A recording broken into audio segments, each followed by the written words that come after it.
Hi everyone, this is Aletta from the podcast and docuseries Scamanda, and you're listening to Scandal Water with Candy and Ashley, the most informative podcast covering true crime, real-life scandals, and all things entertainment. Happy New Year! Welcome to Scandal Water, where we cover the stories that have captivated the entertainment world. I'm Candy, a longtime educator and community theater actress. And I'm Ashley, a writer and co-founder of a local theater group. We're two friends who share a love of entertainment. From true crime docuseries, to blockbuster movies, to classic TV, to Broadway shows, and everything in between. Each week, I share a compelling story related to pop culture. And I chime in using my trivia junkie brain. We stick to the facts until it's time to settle into our armchairs at the end. Then we're simply two women with a strong cup of tea and even stronger opinions. We're Scandal Water. And if this sounds like your cup of tea, follow the show on your favorite podcast app or the Scandal Water Podcast YouTube channel. Oh, it's that time of day. Tune in and hear what the ladies say.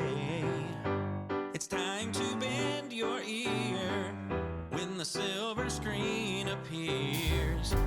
Stories about the stage and screen and everything in between. So come on and join the fun. The curtain opens in 3, 2, 1.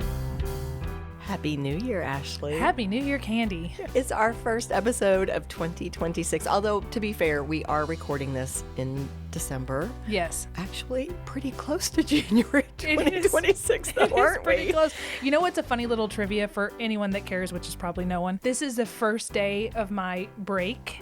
Like my college break, and by the time this airs, I will be back in school. Oh, I'm sorry. It's such a short break.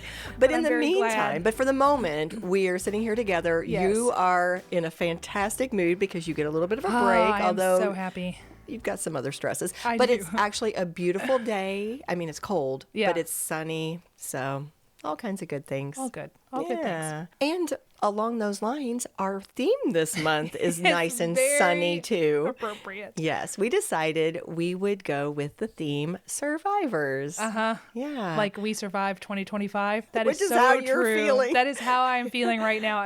You guys will notice, I've had a terrible sore throat, Yeah. and I'm still getting over it. But I was thinking back to what I have survived. I started going back to school last January, so I've gone through 10 college classes, 4 community theater shows, 2 high school shows, and we have produced 49 podcast episodes in 2025. Not counting the minisodes. No, that does. Yeah, Oh, that does. Okay. Yeah. Okay. Yeah, Yes. that's a a lot. lot. That's a lot. That That's why I'm is a sitting here with lot. hives on my face.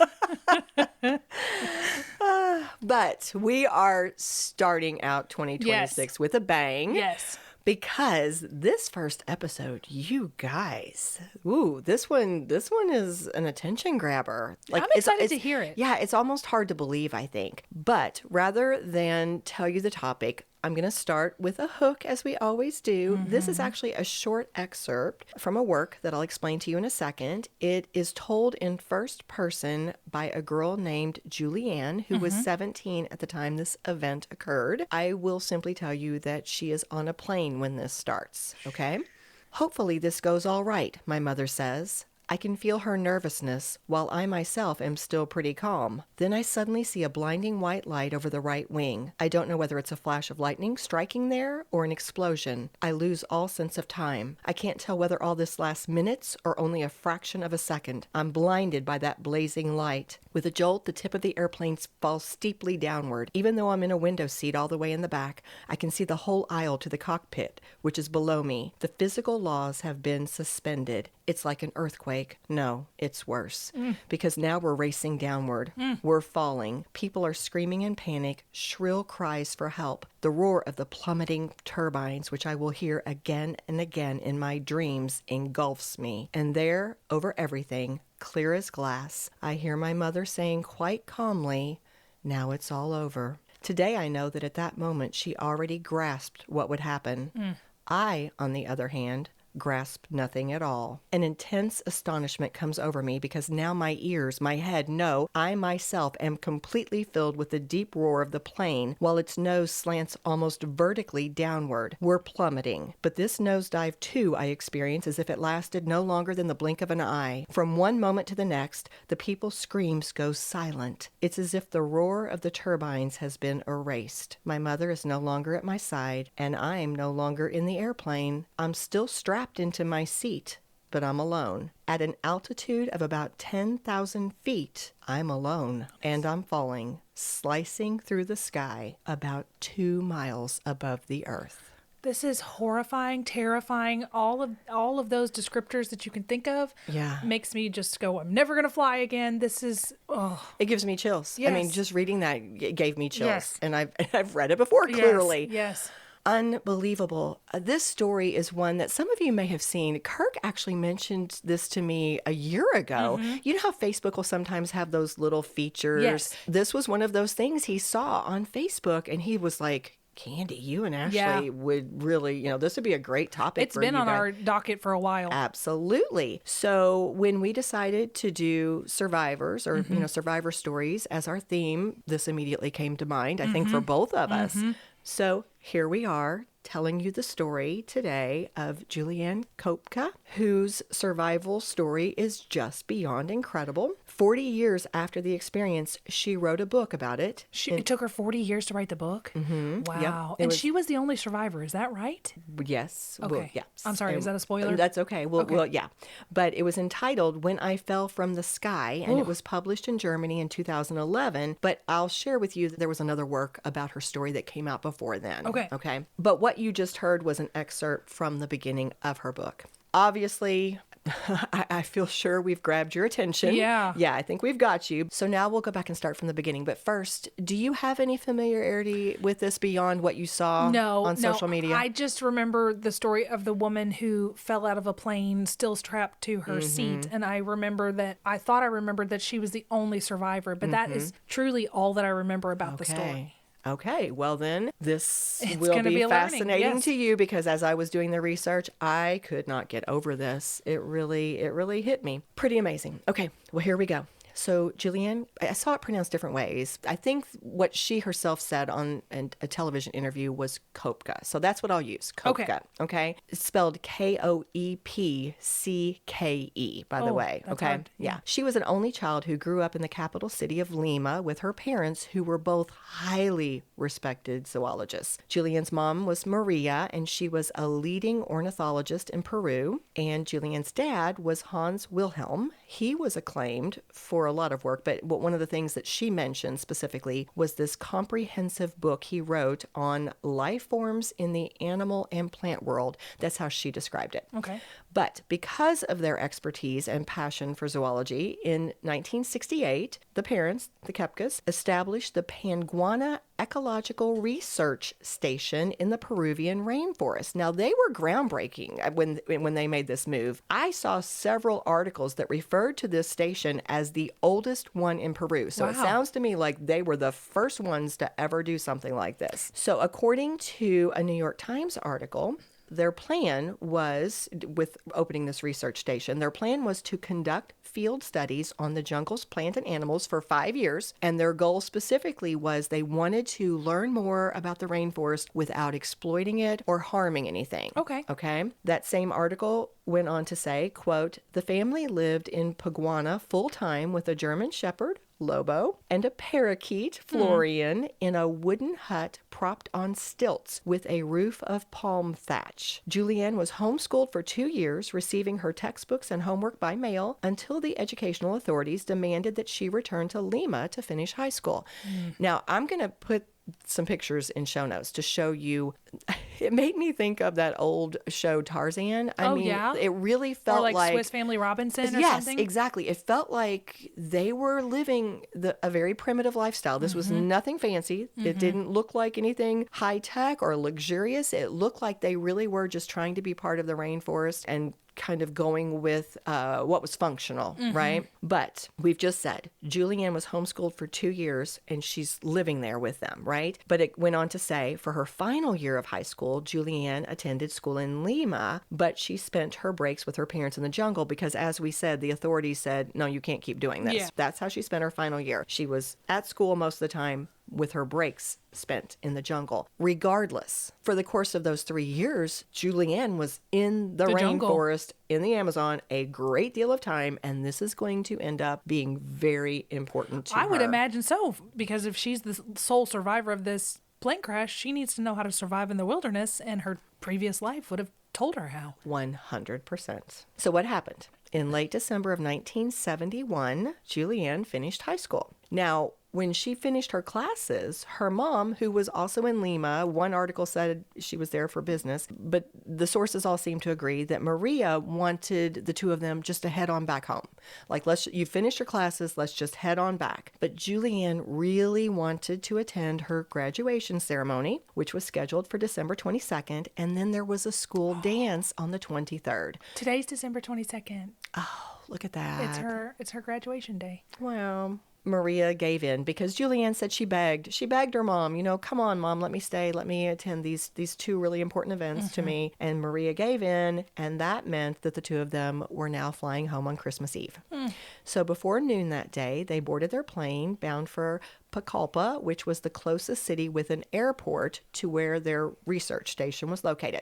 Now, Maria and Juliane were flying an airline, LANSA, that had a poor reputation. Yeah, it was not great. Their family was concerned about it. In fact, I think their dad said something about, I don't like this, because this airline had actually had 2 plane crashes not that far into the past. They were pretty recent. But they were between a rock and a hard place because there had been some flight cancellations. They really wanted to get home. Their options were limited. And so they just decided, okay, we'll take what's available. And also, it was a short flight. If everything went according to plan, they were supposed to be on that plane less than an hour. Oh, really? Yeah. So Juliane and Maria's seats were in the back of the plane, as we heard in the excerpt. They were in the second to last row. Juliane sat in seat 19F, which was the window seat. Beside her on their 3-seat bench was her mother, Maria, and then a heavy-set man. I don't believe she knew his name, but he had the aisle seat. Okay. Juliane's mother did not like flying. Now, Maria was an ornithologist,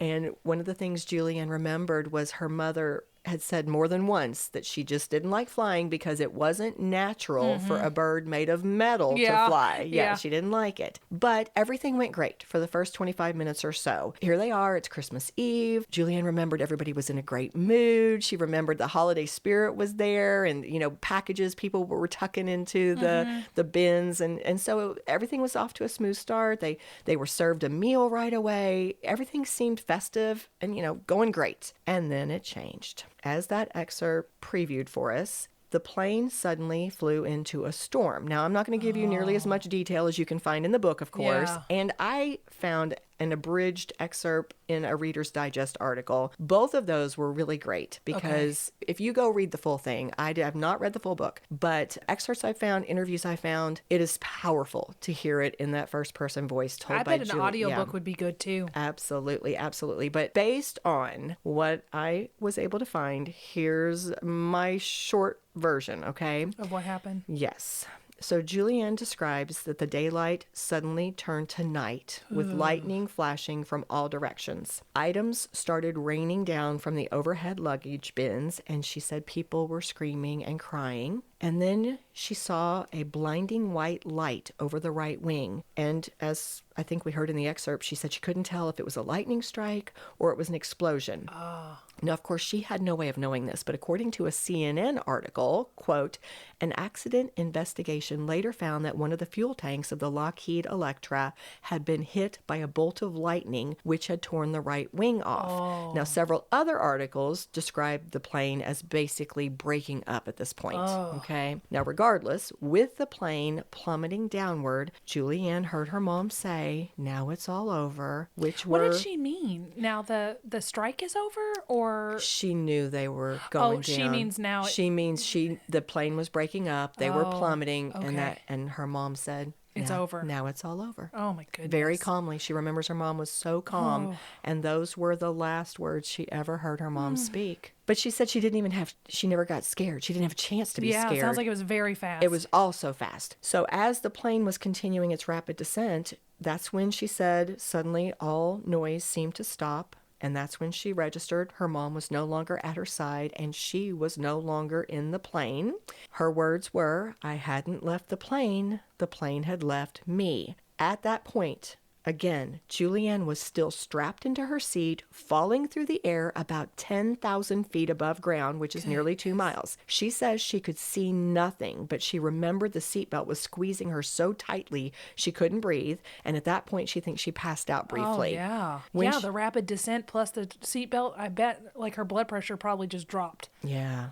Oh, absolutely. Yeah. When she came to in midair, she was upside down, still in the seat, spinning through the air. Because of her rotation as well, she could see the forest spinning beneath her. And she remembers thinking that the treetops, they're densely packed together. And she remembers thinking they look like broccoli. Then things got foggy and she passed out again. She woke up the next morning. Oh, my goodness. Yeah, Christmas Day at 9 a.m. And she said she knew the time because her watch was still working. Wow. She realized she had slept all through the afternoon and night. And that's when she realized her mother's seat was empty. Her glasses were gone. She had some painful injuries. And she was all alone in the middle of the jungle wearing a torn mini dress and one open-backed sandal. Oh, my goodness. And that's where we're going to pause and take a break. Oh, my gosh.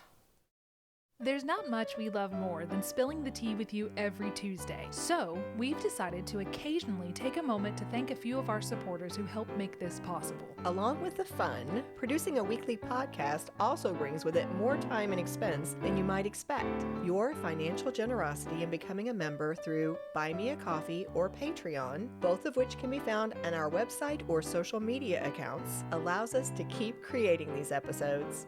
We'd like to extend our deepest gratitude to one of our current members, Jill K. As a thank you, Jill and anyone else who becomes a Scandal Water supporter will receive perks like discounts on merch and access to exclusive bonus content, such as our minisodes. If you'd like to hear your name on that roster, become a member using one of the links on social media or on our website, scandalwaterpodcast.com. Until then, we lift our cup to you, Jill. Cheers! And we're back.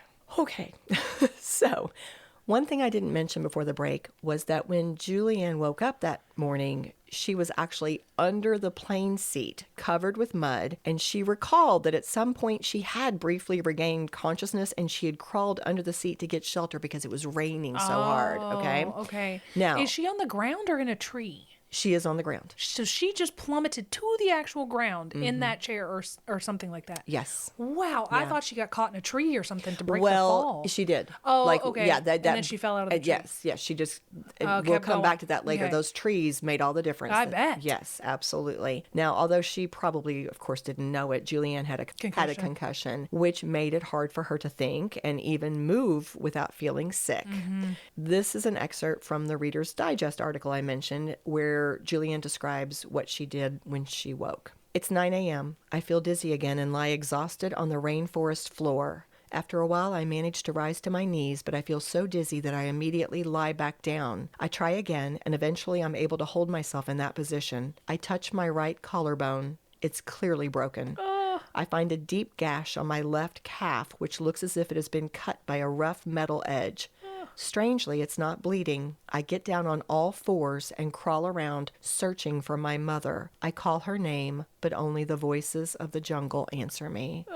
So Juliane would also later learn she had ruptured a ligament in her knee, which made moving a bit more challenging, My of course. goodness. And speaking of challenges, we said earlier she didn't have the glasses. Well, she could also barely see because one eye was swollen shut and the other was narrowed to a small slit. Oh my gosh. Yeah, a Business Insider article said the cause of this kind of goes back to what you guessed a little bit ago. The capillaries in her eyes had burst due to the pressure inside and outside the plane. Yeah. About those glasses. she relied very heavily on those glasses in her normal day-to-day life because she was very nearsighted. Oh. And they're gone. Those glasses are gone. She cannot find them.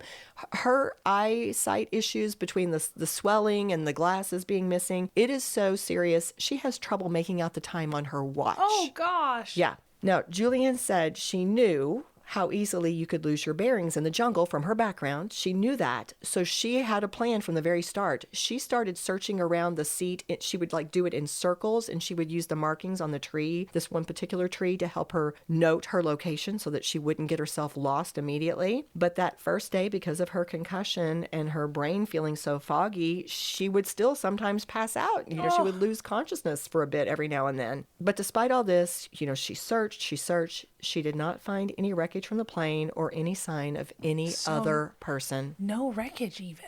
Yeah. Wow. No. And I didn't write this down. This is from memory. But if I recall correctly, the wreckage ended up, when they finally found it, I believe it was scattered over something like a 5 to 8 mile span of land. But back to what we were saying, not long after this, according to Juliane, here's another quote, "I hear the dripping, tinkling gurgle of water that I hadn't noticed before. Nearby, I find a spring feeding a tiny rivulet. This fills me with hope. Not only have I found water to drink, but I'm convinced that this little stream will lead the way to my rescue."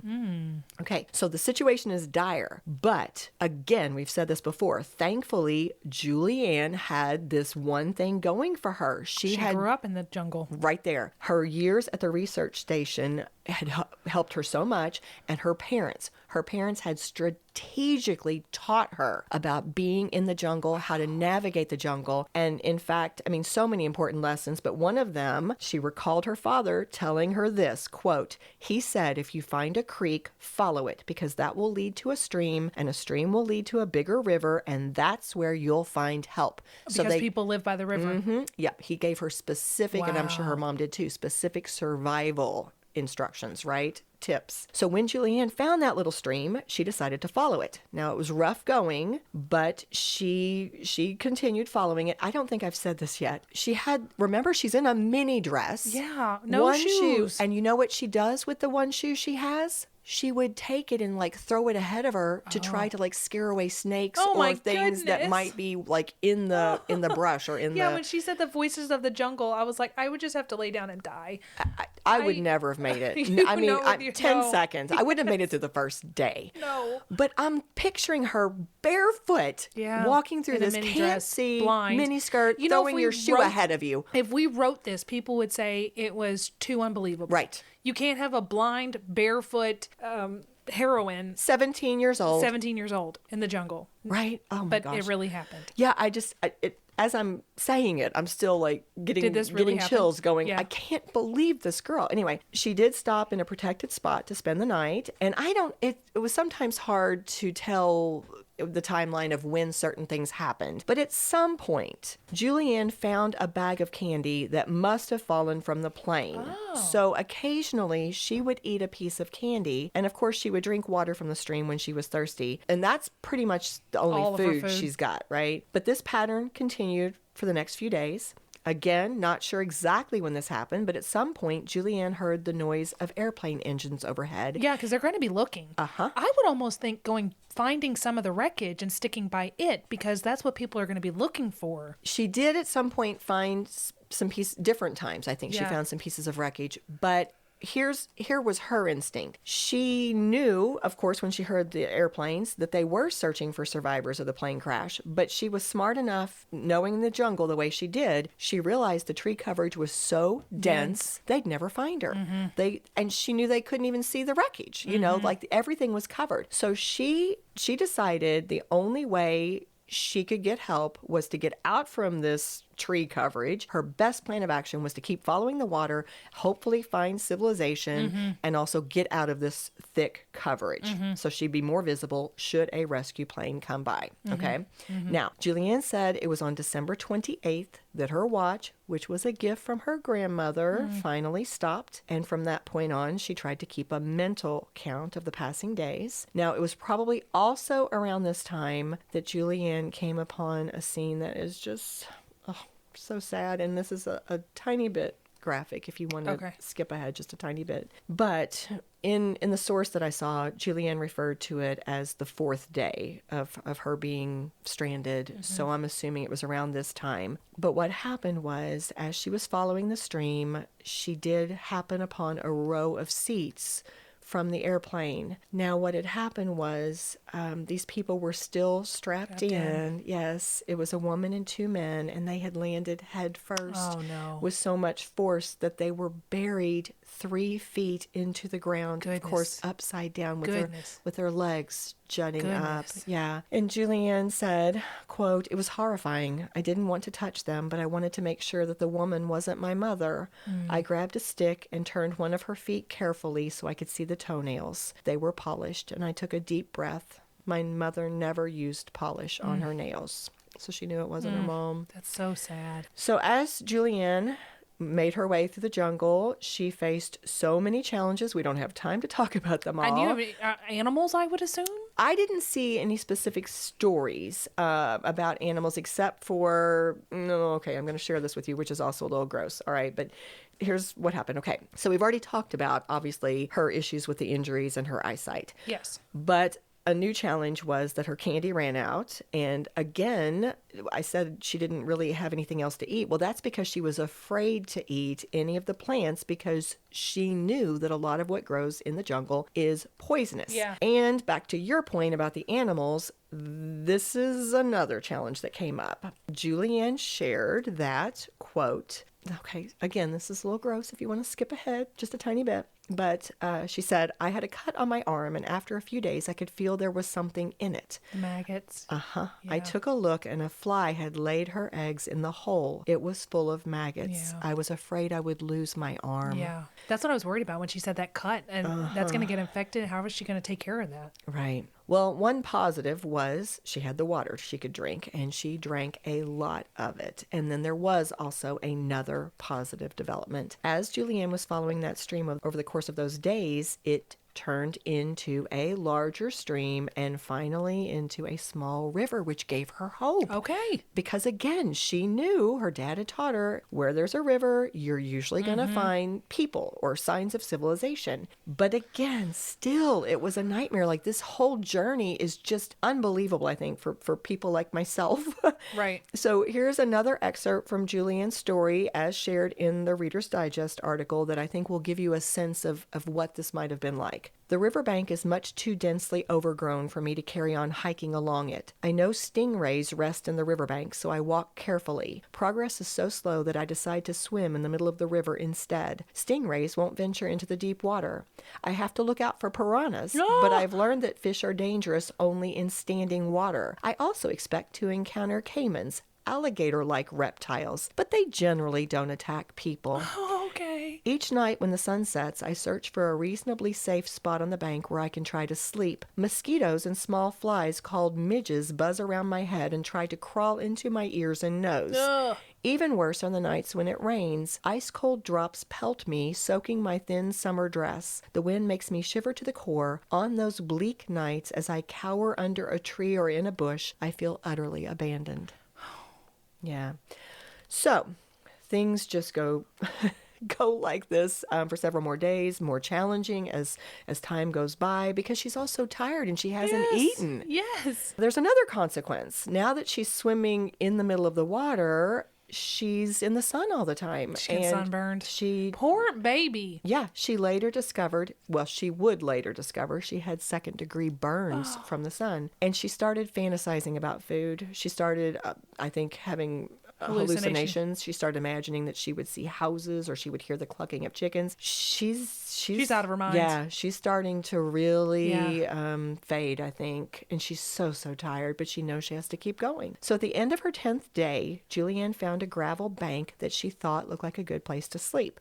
She dozed off, then woke up, slowly registering that she was seeing something very unexpected, a boat. Oh.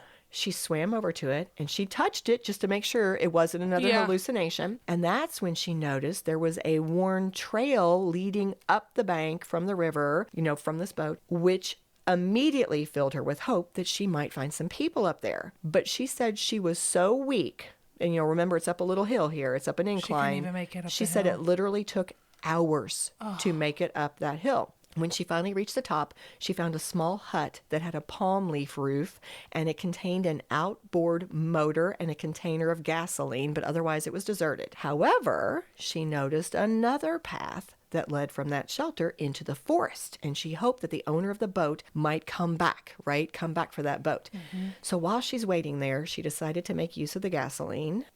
She cleaned out her wounds? She did. Smart girl. She was. She remembered one time when their family dog had an infection like the one Juliane had on her arm, and that gash on her dog was also infested with maggots. Her father had put gasoline on the wound. So she sucked out some of the gasoline from the container, put it on her wound. I bet that stung. Oh, yeah. And then she had to kind of pull them out. She said it helped her remove about 30 or so of the parasites. So she fell asleep when it got dark, and then she spent the next day in the hut too, because she was sheltering from the rain, and she was just so exhausted and waiting, waiting and hoping. She had a tarp wrapped around her shoulders. The rain finally stopped in the afternoon, and she knew she should try to move on, but she said she could barely find the strength to even get to her feet. So she decided she would stay in the hut one more night. She would leave the next morning. But around twilight, she heard voices. Oh. So at first she thought she was imagining things again, but the voices grew louder. Juliane said it was like hearing the voices of angels. I bet. Yeah. And then 3 men emerged from the forest and literally stopped in shock when they saw her. Now, several sources said the men were actually scared when they saw Juliane because, first of all, The extent of her injuries? well, yep, and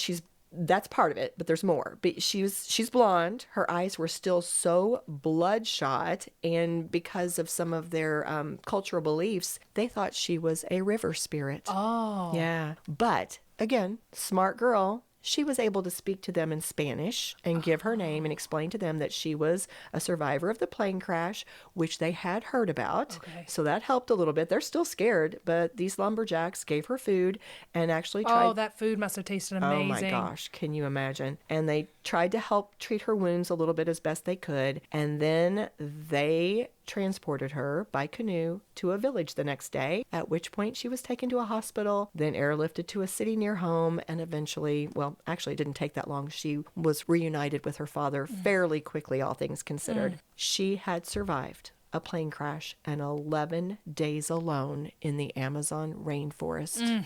So now that Juliane was rescued, of course, this led to renewed efforts to find the wreckage, which had, correction. It said it had been scattered over something like 6 miles. Okay. So to clarify, well, you were pretty close. I was. You said 5 to 8, I think. Yeah. Now they're also looking for the people who'd been on board the plane. With Juliane's help, the information she provided, they were successful, although it took several days. Juliane's mother, Maria, was found on January 12th, according to one source. This is heartbreaking. This is really heartbreaking. They actually learned that Maria had survived the crash too, but apparently had been injured and unable to move and had then died several days later. They believe about 14 in total, Maria plus 13 other passengers, probably did survive the initial crash, only to die in the jungle. From their injuries. How sad. So, of the 92 people aboard Lanza Flight 508, Juliane Koepcke was the only survivor. 6 crew members and 85 passengers died. Wow. To this day, that flight remains the deadliest airplane crash ever due to lightning strike. So Juliane shared that, of course, the moment she realized she'd survived and that her mother had not was one of the most difficult moments of her entire life.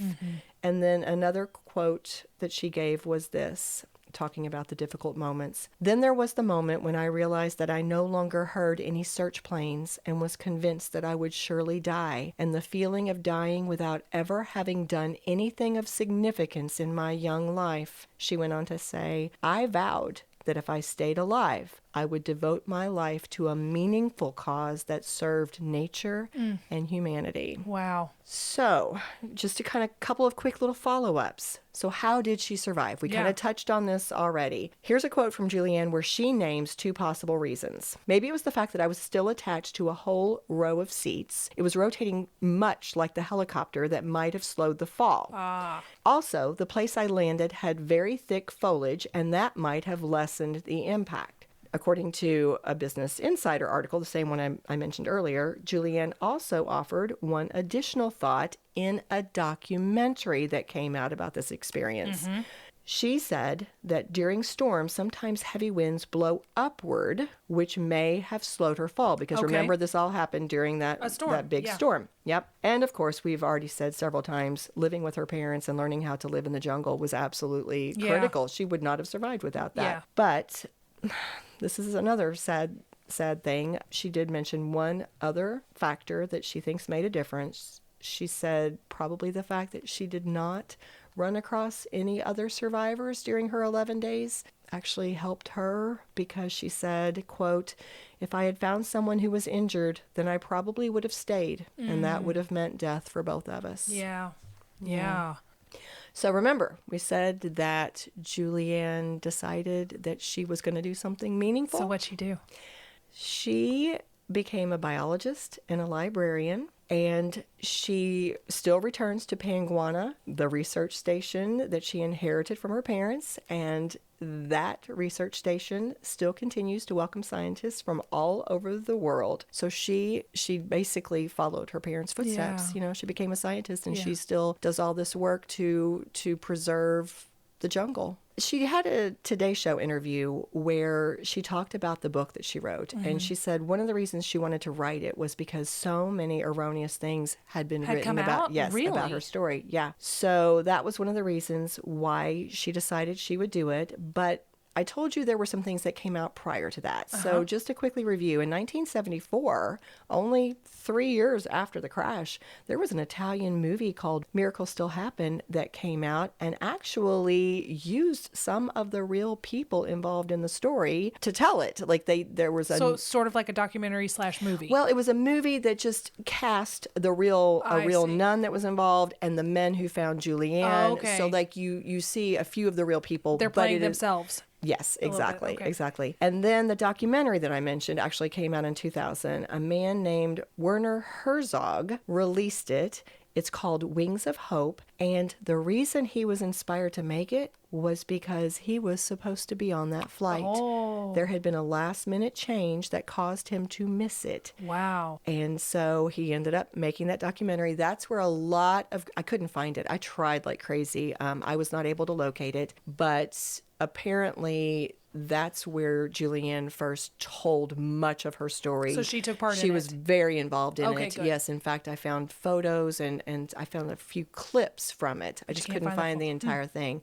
But that's where her story, from her perspective, Gotcha. first really got out there. But 2011, of course, is when her book came out. And that's Wow. when she actually got to tell everything in her own voice. I wonder why it took her so long to write it. Just that's a lot of trauma, I guess, and you need that perspective of the years that bring the maybe to tell your full story. Here's what I did with my life after that. Yeah. And one thing that she did say in a few of the interviews or in some articles that were written about her was that she didn't like all the attention. She didn't like the misinformation. That really bothered her. But she also just didn't like all the attention. And so I'm going to guess, this is not something I saw, I'm going to guess that the documentary Wings of Hope, where she got to clarify things and tell her Inspired story, her to do it. First, it probably satisfied a bit of her need to set things right, but then came back later and was like, no, it's still an issue. And maybe now that she had a little more time, she was a little older, decided the time was right. That makes sense. Armchair psychologist. So that brings us to our armchair. I tell you what, it sure puts things in perspective for my year. I'm sitting here Things thinking, looking a little better now, Ashley. looking real good. Who cares if I have hives? It's fine. Like, yeah, seriously though, it's like, okay, I had a stressful year. I still have a roof over my head. I still have food. There was nothing wrong. I had a great year.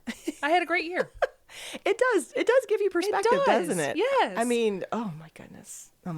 Well, for the armchair, I thought I would do something a little different here. I found a 2021 article written by a man named Ken Burns, who is identified as a keynote speaker. I don't know if it's the Ken Burns. To be honest, I didn't even look that up. The Ken Burns is what made me want to make movies. The Civil War documentary. I know exactly who you're talking about. I should have checked to see if that's... Let's pretend it is. Let's say it is the Ken Burns. Let's say it is. Well, the article is entitled "The Psychology of Survival: The Need for Resilience," and in it, he lists 10 qualities that can help a person survive in situations of great peril. I feel like I have 0 of these.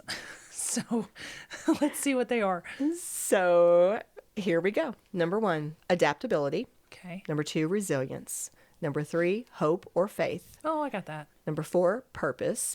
And specifically, he talked about a reason to live. Mm-hmm. Number 5 is love, which is kind of a variation on number 4 because, again, love might give you a reason to live. Yeah. Okay. Number 6, empathy. For example, needing to help somebody else in the midst of a crisis might keep you going yourself. That's true. Yeah. Number 7, intelligence. Number 8, ingenuity. Number 9, flow, which he described as the ability to keep moving forward steadily, relentlessly, and with ease, despite kind of like going with the everything flow. Whatever's happening, you pivot. Okay, this is something you're going to turn. Okay, so this happened. I'm going to do this instead. Or maybe? Yes, but I think in my mind, it's also kind of just that idea of momentum. Okay. You know, just kind of like keeping it always moving forward, steadily moving forward. Yeah. Number 10 is instinct. Now, here's what really struck me. I read that list and I was like, okay, yeah, this makes sense to me. And I saw a lot of this with Juliane. Yeah. You know, oh my goodness, of course. But then he went on to write, research into survival psychology shows that in extreme situations, only 15% of people show such survival qualities listed above. They are the exception. An astounding 75% do nothing at all. Wow, they just sit there? And the remaining 10% act irrationally, putting everyone else in danger. Oh, goodness. So I just wanted to get your reactions to that information in general, since our theme is survival, but also if you want to connect it back to Juliane's story or your own personal connection, that's fine too. Goodness, that is fascinating to me, but I guess it does make sense. You know, we've seen things like Lost. I mean, this is a television show, obviously, but you see the way people react in perilous situations. There are some people who just can't handle it. I mean, listening to that, I made the joke, like, I don't have any of those qualities. I have a lot of those qualities. Yes, you do. Absolutely. But I don't know. I mean, what would you do in that kind of situation? Listening to her story, I think, would I just kind of lay down and give up? Or would I have the strength to go on? I think it would take a special kind of person to just keep going, because look at everything she had going against her. It would have been very easy to just lay down and accept your fate. But clearly she had more to do if she survived all of that. That's just fascinating. What do you think? It's interesting because when I read it, I think that it really did make a difference that she did not find, oh, this is so sad to say, but I think it made a difference. She did not find her mother or another survivor because she would have stayed with them. Love would have kept her there. Empathy would have kept her there. I wonder if the mother would have, in her love, said, you need to go find help. You know, so they'd have find somebody and come back. And, yes, exactly. But I think in Juliane's case, and maybe this goes with number 3, hope or faith. And I think faith, I believe, is in that context. I think in the article he meant it in terms of religious faith. Yeah, I think so too. But I think in a way, and I don't know where she was in terms of her religious faith, but I do believe she had faith that she could get out. You know what I'm saying? Like, she had faith in herself. Yeah, and her own abilities. Right. I think it made all the difference that she had that training in survival skills, because whereas I would be like, I'm never going to make it. Yeah. I should just give up. Yeah. I'll never make it. I think she at least had the confidence of, okay, you know what? I've been trained. I know survival skills. I know how to avoid this. I'm going to try. I'm going to move forward despite the fact that I'm throwing a shoe in front of me every few steps. And I can't see my own watch. I'm so nearsighted. I know. Goodness. Yeah. She definitely had, I would say, all of those I think qualities. she did too. 100%. And it makes me think about when you're in the midst of a crisis, even if you have all of those qualities, how many of us would be paralyzed and do nothing at all or act irrationally, you know, like panic. All I know is it gives me even more admiration for this woman Absolutely. and what she did as a And it puts- 17-year-old. Puts, like we said, puts things in perspective. It really does. So a big cheers to Juliane. Amazing. Absolutely. Cheers. If you love what we do, please rate and review our show or become a supporter through Buy Me a Coffee or Patreon. Whether a single gift or recurring monthly donation, your support is what allows us to keep the tea brewing. Subscribe on your favorite podcast app or the Scandal Water Podcast YouTube channel, and follow us on Facebook, Instagram, and TikTok. Show notes are available at our website, scandalwaterpodcast.com, where you can also access the merch store and more. This episode was executive produced by Candy Thomas, that's me, and Ashley Raymer Brown. That's me. It was researched and written by Candy Thomas and edited by Ashley Raymer Brown. A special thank you to Josh Martin, who wrote, composed, and performed the Scandal Water theme and other music, Matt C. Adams, who created the artwork, and Joshua Reeve, who designed our website and provides ongoing technical support. As a reminder, this podcast is purely for entertainment purposes. The thoughts and opinions of the host during each episode of Scandal Water are their own and do not reflect the opinions of any future guests, advertisers, or clearly professional psychologists. Thanks for listening.